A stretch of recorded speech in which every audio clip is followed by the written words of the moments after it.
soak in the word of God. Hey, in ke himo tui sa chia ro tui so ni lo tui sa tui rei de lek che in chia rei po le mo hi sual hi ke man jing atlak dan chu mo pathiana anom hian anu tiam be in his presence, praise God. So because God, if you praise him, you don't need to be holy to praise God, you just got to be able to breathe, and there you are qualified to praise God. So he in his presence, okay, in ke in chia thin ang khan hey sual hi ui lo omang de hen kan nga ya awi anna ang te kan ti thin ke mani sual bet thin hi mo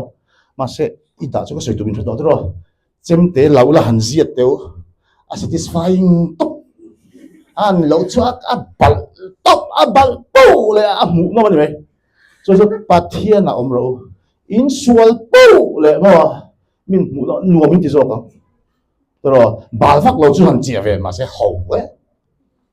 in bal tok le nom zo